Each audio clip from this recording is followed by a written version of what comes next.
구약성경 969면 이사야 2장 1절에서 5절까지의 말씀입니다.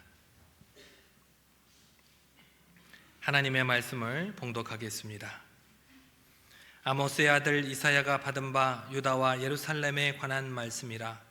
말일에 여호와의 전에 산이 모든 산 꼭대기에 굳게 설 것이요 모든 작은 산 위에 뛰어나리니 만방이 그리로 모여들 것이라. 많은 백성이 가며 이르기를 오라 우리가 여호와의 산에 오르며 야곱의 하나님의 전에 이르자. 그가 그의 길을 우리에게 가르치실 것이라. 우리가 그 길로 행하리라 하리니 이는 율법이 시온에서부터 나올 것이요 여호와의 말씀이 예루살렘에서부터 나올 것임이니라. 그가 열방 사이에 판단하시며 많은 백성을 판결하시리니 무리가 그들의 칼을 쳐서 보습을 만들고 그들의 창을 쳐서 낫을 만들 것이며 이 나라와 저 나라가 다시는 칼을 들고 서로 치지 아니하며 다시는 전쟁을 연습하지 아니하리라. 야곱 족속아 오라 우리가 여호와의 빛에 행하자. 아멘.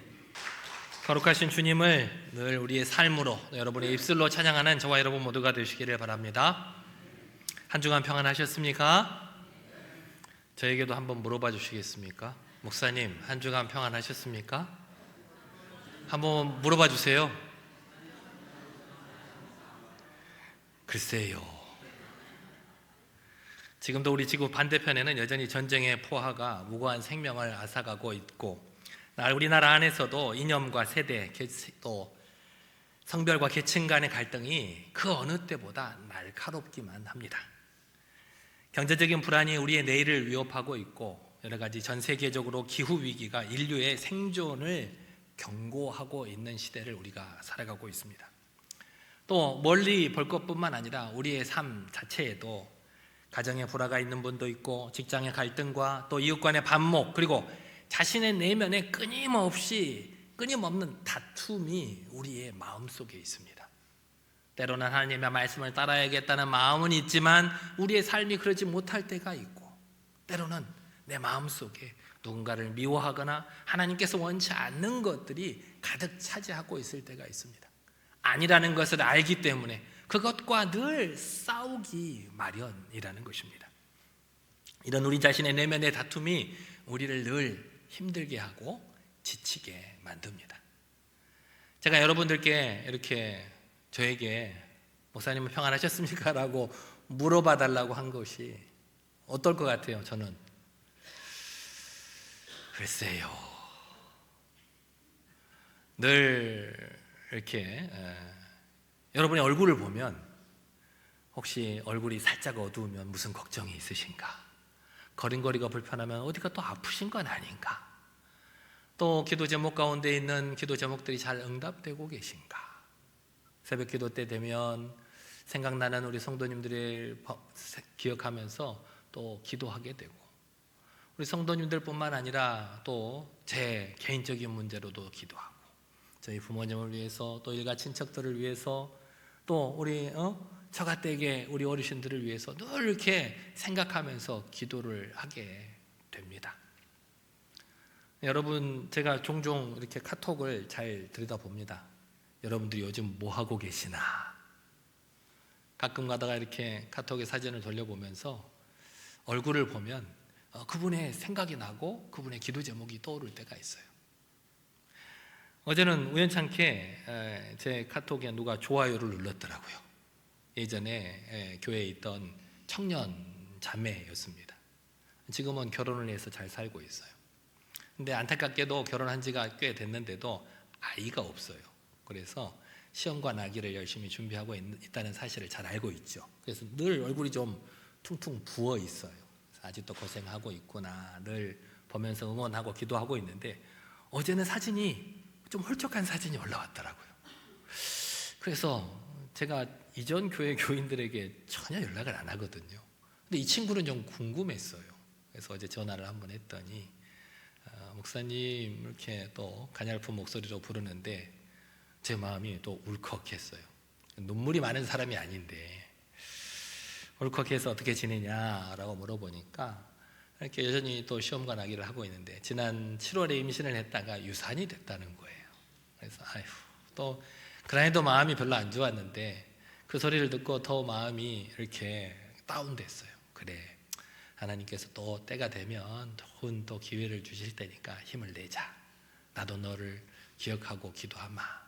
나도 너를 어쩐지 이렇게 보고 싶어가지고 전화를 이렇게 했다. 그래서 서로 안부를 묻고 또 기도하기로 했는데,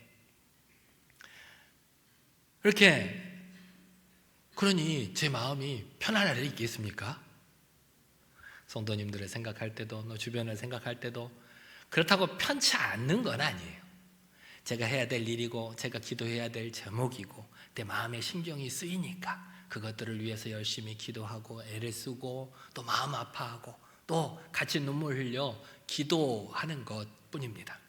하지만 또 한편으로는 언젠가 이 내 마음의 복잡한 것들이 좀 평안해질 날이 있을까? 언젠가 이 지긋지긋한 내 내면의 싸움, 내 주변의 여러 가지 문제들에서 해방될 수 있을까? 내 마음의 참 평안은 언제 오는 것일까? 그런 질문을 안고 살아가기도 합니다. 우리는 오늘 대림절 첫 번째 주일을 맞이하고 있습니다. 대림절이 무슨 날인지는 잘 아시죠? 2000년 전에 우리를 구원하시기 위해 이 땅에 인간의 몸으로 오신 아기 예수님을 기다리고 감사하는 절기가 이 대림절이고, 또 달리 마지막 날 다시 오시겠다고 한 그 마지막 날 심판에 주러 오실 예수님을 기다리는 절기가 이 대림절입니다. 여러분, 이 대림절은 우리는 지금은 오늘 장로님께서도 기도해 주셨죠. 12월 달 마지막 달을 우리가 잘 마무리할 수 있도록. 그런데 우리 교회력으로 보면 이 대림절이 새해 첫날의 역할을 합니다. 교회의 달력으로 보면. 그래서 대림절을 시작해서 또 한 해를 시작한다, 그런 의미가 바로 대림절입니다. 하지만 이 대림절 기간에 세상은 무엇을 기다리고 있을까요? 세상 사람들은 지금 무엇을 기다리고 있을까요? 장사하시는 분들은 연말연시 특수를 기다리고 있습니다. 이 연말연시에 사람들이 많이 이렇게 먹고 마시고 그러는 걸 하니까 우리가 이때 잘 준비해서 돈을 잘 벌어보자, 그런 마음을 가지고 있기도 하고, 우리 아이들은 뭘 기다리고 있을까요? 산타가 보내주는 선물을 기다리고 있을지 몰라요. 아쉽게도 저는 어려서부터 우리 아이들에게 산타가 보내주는 선물은 없다, 내가 주는 것이다 그렇게 얘기를 하곤 했습니다만 좀 이렇게 각박한 아빠였던 것 같아요.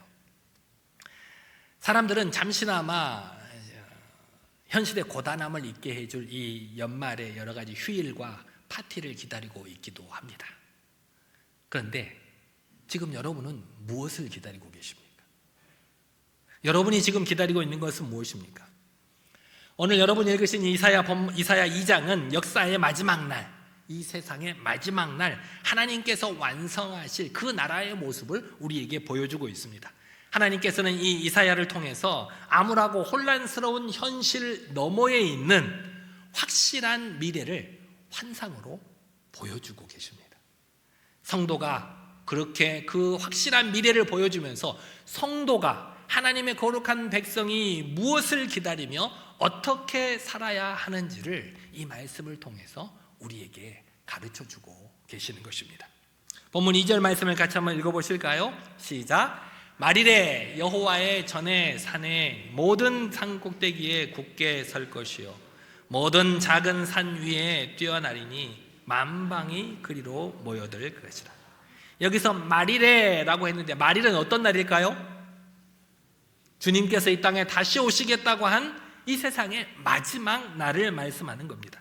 이사야가 그날에 여호와의 전의 산, 여호와의 전이 있는 산, 그 산이 뭘까요? 예루살렘의 시온산을 의미하는 겁니다. 그 예루살렘의 시온산이 모든 인간적인 힘의 산들 위에 가장 높게 설 것이다 라고 말씀하고 있습니다. 그리고 그 높은 산으로 모든 민족들이 모여드는 환상을 보았다는 것입니다. 사실 예루살렘의 시온산은 당시에 가장 높은 산은 아니었습니다.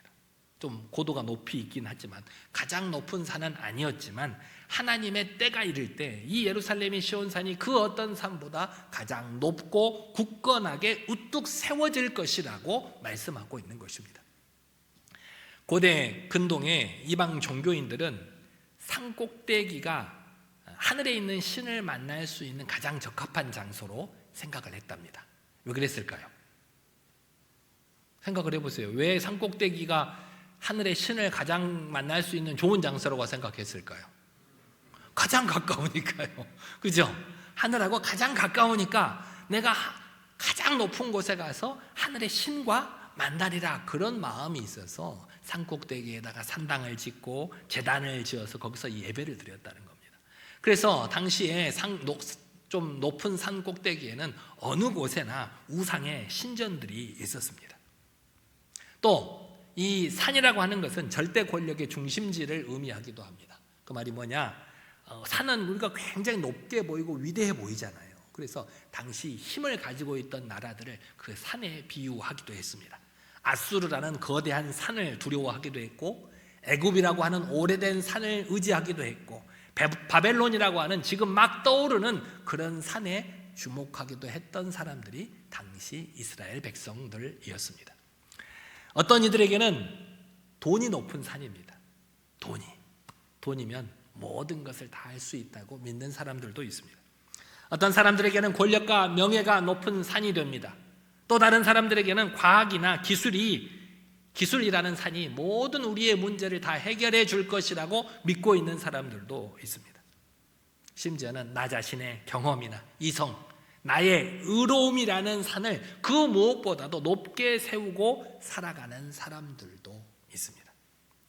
지금 여러분은 이 많은 산들 중에서 어떤 산을 향해서 가고 계십니까? 여러분의 마음에 가장 높은 산은 무엇인지 여러분의 마음을 한번 살펴보시면 좋겠습니다. 마지막 날 누가 이 땅에 오신다고 그랬죠? 우리 예수 그리스도께서 이 땅에 오셔서 모든 세상 만물을 다스릴 것이라고 했습니다. 그래서 하나님이 중심이 되는 날이 그날인데, 그것을 믿는 사람이라면, 그것을 믿고 살아가는 사람이라면 내 삶에, 지금을 살아가는 내 삶의 중심에도 하나님이 계셔야 합니다. 지금 여러분의 시간과 물질과 관심이 흘러가는 곳이 어디입니까? 내가 하나님을 믿는 사람, 내가 주님께서 언젠가 다시 이 땅에 오실 것을 믿고 있고, 그래서 내 마음의 중심에도 하나님을 모시고 있는 사람이라고 생각한다면 여러분의 시간과 물질과 관심이 하나님께로 흘러가야 한다는 것입니다. 여러분의 가장 많은 시간을 드리고 가장 많은 재물을 드리는 곳이 어딘가 한번 생각을 해보세요. 혹시 성공이라는 산이 아닌지, 자녀라는 산이 아닌지, 안락함이라는 산이 하나님보다 더 높이 솟아있지는 않는지 우리 자신을 돌아볼 필요가 있습니다. 언젠가 이 땅에 다시 오실 그 주님을 기다리는 재림신앙, 우리 모두는 이 재림의 신앙을 가지고 있는데, 이 재림신앙을 가진다는 것은 머나먼 언제일지 모르는 그 머나먼 날을 기다리는 것이 아니라 오늘 바로 지금 내 마음속에 가장 높은 곳에 하나님을 모시는 것이 재림신앙입니다. 그날이 오면 무슨 일이 일어날까요? 그 마지막 날이 오면 본문 2절 하반절과 3절 상반절에 이렇게 말씀하고 있습니다. 같이 읽어봅니다. 만방이 그리로 모여들 것이라. 많은 백성이 가며 이르기를 오라 우리가 여호와의 산에 오르며 야곱의 하나님의 전에 이르자. 그 마지막 날 모든 민족들이 여호와의 산으로 몰려들 것이라고 말씀하고 있는데, 그들은 억지로 끌려오는 것이 아닙니다. 오늘 말씀에서도 자발적으로 스스로를 독려하면서 오라 우리가 여호와의 산 야곱의 하나님의 산으로 가자라고 기쁨으로 모든 백성들이 하나님의 성전으로 모여들고 있다는 겁니다. 왜 그토록 많은 사람들이 여호와의 산으로 모여들고 있는 것일까요? 그것은 본문 3절 하반절에 그 이유를 밝히고 있습니다. 읽어봅니다. 그가 그의 길을 우리에게 가르치실 것이라. 우리가 그 길로 행하리라 하리니 이는 율법이 시온에서부터 나올 것이요 여호와의 말씀이 예루살렘에서부터 나올 것임이니라. 이 세상의 모든 이념과 철학과 법률과 사상이 결국 인간에게 참된 평화와 생명을 주지 못했다는 사실을 깨달은 백성들이 오직 유일한 진리요 하나님의 생명의 말씀인 그 하나님의 말씀을 배우기 위해서 여호와의 산으로 몰려들고 있다는 것입니다. 그것이 바로 마지막 때의 모습입니다. 우리가 기다리는 이 재림의 날은 이처럼 세상의 모든 거짓된 권위가 무너지고 오직 하나님의 말씀만이 온 세상의 유일한 권위로 세워지는 날이 바로 그 날이 되는 것입니다. 이렇게 하나님의 말씀이 온 땅의 기준이 될 때 어떤 일이 일어나느냐? 4절 말씀 상반절 또 읽어보겠습니다. 그가 열방 사이에 판단하시며 많은 백성을 판결하시리니. 그날에 주님께서 공의와 진리의 재판장이 되어주신다는 겁니다. 그래서 모든 것들을 올바로 판단하시고 판결하신다는 겁니다. 그래서 억울하게 눈물 흘리는 사람의 눈물이 닦여지고 우리의 숨겨졌던 죄악이 드러나고 우리의 불의가 바로잡히고 모든 것이 제자리를 찾게 되는 날이 바로 그날이라는 것입니다. 이렇게 하나님의 완전한 판결의 결과가 무엇이냐? 하나님께서 이 땅의 모든 것들 불의를 올바르게 세워준 그날 어떻게 변화되느냐? 그 나라의 모습이 바로 4절 하반절에 이렇게 말씀하고 있습니다. 같이 읽어봅니다. 무리가 그들의 칼을 쳐서 보습을 만들고 그들의 창을 쳐서 낫을 만들 것이며 이 나라와 저 나라가 다시는 칼을 들고 서로 치지 아니하며 다시는 전쟁을 연습하지 아니하리라. 아멘. 파괴의 도구가 생산의 도구로 변화됐다는 거예요. 죽임의 도구가 살림의 도구로 변화되었다는 것입니다. 이것은 인간의 평화 조약이나 정치적인 타협으로 이루어지는 것이 아닙니다. 오직 하나님의 말씀이 기준이 되었을 때 하늘로부터 이 땅에 임하는 평화가 바로 그 평화라는 것입니다. 미국 뉴욕에 있는 유엔 본부 정원에는 칼을 쳐서 보습을 만들자라는 구절을 형상화한 유명한 동상이 하나 있습니다. 사진을 한번 보시면 건장한 남자가 오른쪽 손에 뭘 들고 있죠? 망치를 들고 있어요. 왼쪽 손에 밑에 있는 건 뭘처럼 보이세요? 칼처럼 보이죠. 이 망치로 칼을 쳐서 보습을 만든다라고 하는 것들을 역동적으로 표현해 놓은 거예요. 구소련 시절에 1959년에 소련이 유엔 본부에 기증을 한 거예요. 이 동상은 오늘 본문의 4절에 나오는 평화를 향한 우리 인류의 간절한 염원을 담은 그런 동상이었습니다. 하지만 여러분, 이 동상이 세워진 지가 벌써 66년의 세월이 흘렀습니다. 그동안 이 세상은 평화로워졌을까요? 그때보다 더? 여러분들, 이 세상이 평화로워졌어요? 유엔이 창설된 이래 전쟁이 사라졌나요? 아니요. 오히려 더 교묘하고 끔찍한 대량 살상 무기들이 개발되었고 냉전과 테러의 갈등은 그 어느 때보다 빈번하게 일어나고 있는 것이 오늘의 현실입니다. 이것은 무엇을 말해줍니까? 우리 인간의 염원이나 노력이나 유엔과 같은 그런 국제적인 합의 제도로는 이 땅의 진정한 평화를 이룰 수 없다는 것입니다. 사람들은 유엔을 만들어서 온 세상이 평화롭게 살아가기를 바라지만 우리 인간의 이기심과 욕심이 그것을 그렇게 놔두도록 평화롭게 살아가도록 만들지 못한다는 것입니다. 진정한 평화는 오직 마지막 날 이 땅에 다시 오실 예수 그리스도만이 성취하실 수 있는 하나님의 약속임을 잊지 않는 여러분들이 되시기를 바랍니다. 그래서 우리가 믿는 평화는 유엔이 만드는 그런 불완전한 평화가 아니라 마지막 날 이 땅에 오실 예수 그리스도께서 완성하실 온전한 평화라는 겁니다. 우리는 그 평화의 날을 기다리고 있는 사람들입니다. 그 평화의 날을 기다리는 우리는 주님께서 약속하신 그 평화를 미리 연습해야 됩니다. 연습해야 돼요. 여러분의 손에 들린 칼이 뭘까요? 우리 오늘 본문에 칼과 창을 보습과 낫으로 만들자고 했는데 여러분들 보습이 뭔지 아세요? 보습이? 뭐 잘 모르시는 분도 많으셔서 우리 쟁기는 아시죠? 쟁기 뭐 할 때 쓰는 거예요? 땅 갈 때, 밭 갈 때 앞에다가 이렇게 소에게 쟁기를 씌워가지고 땅을 갈잖아요. 그 쟁기 중에서 가장 단단해야 되고 날카로워야 될 부분이 뭐예요? 그렇죠. 땅에 닿아 있는 땅을 가는 그 부분, 그거를 보습이라고 그래요. 그래서 쟁기는 나무로 만들지 몰라도 뭐는 단단한 철로 만들어야 돼요. 보습은 철로 만들어야 돼요. 땅에 닿는, 땅을 갈아엎는 그 부분을 보습이라고 해요. 그래서 우리의 칼과 창을 보습과 낫으로 만들자라고 하는 말씀인데, 여러분의 손에 들린 칼이 뭘까요? 날카로운 비판의 말이나 자기 자존심을 세우는 고집이나 용서하지 않는 차가운 마음이라는 칼을 내 손에 쥐고 있지는 않는지 우리는 다시 한번 살펴볼 수 있어야 됩니다. 그래서 오늘 이 말씀을 듣는 순간 누군가를 향해 겨누고 있던 내 마음에 칼과 창을 쳐서 오히려 상대방을 살리는 기도의 도구, 섬김의 도구로 바꿀 수 있는 여러분 모두가 되시기를 바랍니다. 그것이 다시 오실 주님을 기다리는 성도의 올바른 태도입니다. 본문 5절 말씀은 이사야가 본 환상의 마지막 결론을 이렇게 말씀하고 있습니다. 같이 또 읽어봅니다. 야곱 족속아 오라, 우리가 여호와의 빛에 행하자.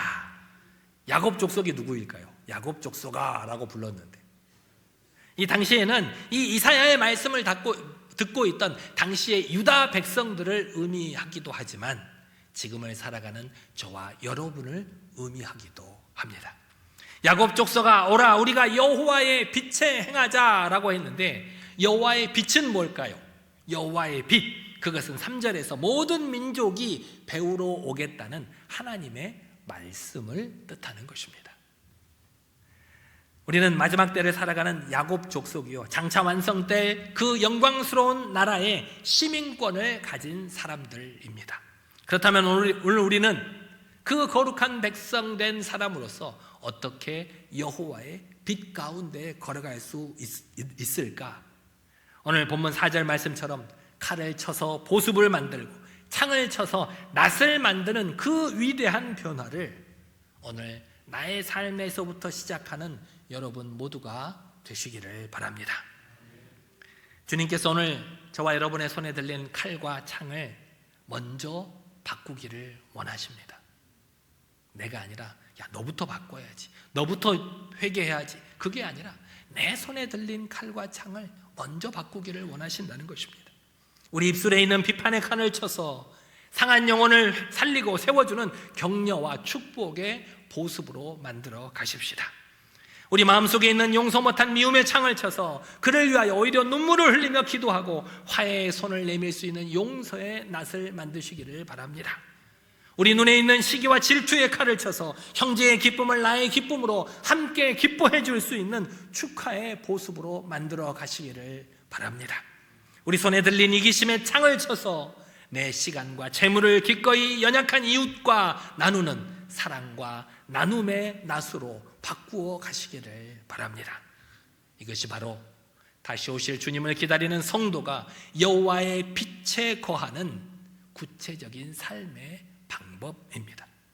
더불어서 이것이 이 대림절에 우리가 실천해야 될 작은 평화의 모습입니다. 여러분은 지금 빛 가운데 걷고 계십니까? 아니면 여전히 세상의 어두움 가운데서 머뭇머뭇거리고 계십니까? 주님께서 언제 오실지 모르죠. 주님께서 언제 오실지 나는 안다고 하는 사람은 절대 따라가면 안 됩니다. 다 이단이죠. 그동안 그런 사람들이 얼마나 많았습니까? 내가 주님이 언제 오실지 안다. 다 거짓입니다. 주님이 오실지 아무도 모른다고 했습니다. 주님이 언제 오실지 모르니까 여러분은 어때요? 언제 오실지 모르니까 어떤 마음이에요? 답답해요? 아니면 시원해요? 아니면 어떤 마음이세요? 언제 오실까? 때로는 좀 빨리 좀 오셨으면 좋겠다, 그런 마음이 들 때도 있고, 어떤 때는 지금 주님이 오시면 약간 곤란한데 조금 더 있다 오셔야 되는데, 그런 마음이 들 때도 있죠. 때로는 주님이 언제 오실지 두려워요. 언제 오실지 모르는 게 너무 답답하고 두려울 때가 있어요.